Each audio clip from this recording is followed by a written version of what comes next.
মিজানুর রহমান আজহার এবার যা করলো ভাই, গতকালকে তার মাহফিলে মানে বাংলাদেশের জাতীয় দলের ক্রিকেটার মেরাজ এবং ইমরুল কায়েস দুজনেই বাংলাদেশের অধিনায়ক। ইমরুল কায়েস সাবেক অধিনায়ক ছিল এবং মেরাজ তিনি রানিং অধিনায়ক। তারা মিজানুর রহমান আজহারের মাহফিল শোনার জন্য গিয়েছেন এবং মিজানুর রহমান আজহারের সাথে মুসাফা করেছে এবং ছবি তুলেছেন এবং বলেছেন যে হুজুর আপনার সাথে ছবি তুলে বা আপনার বয়ান সরাসরি শুনতে পেরে আমরা নিজেদেরকে সৌভাগ্যবান মনে করতেছি।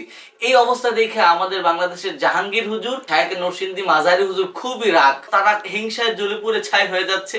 তাদের কথা হচ্ছে কি মিজানুর রহমান আজহার হচ্ছে কি ওয়াহাবির প্রোগ্রামে এত বড় বড় টপ লিডাররা কেন যাচ্ছে, বাংলাদেশের স্টাররা যাচ্ছে, এটা তারা কোনোভাবেই নিতে পারছে না। দেখেন ভাই, হিংসা করে কোনো লাভ নেই। এই জন্য আজহারই বলছে যে হেরে যাবে তোমাদের হিংসা, জিতে যাবে আমাদের ভালোবাসা।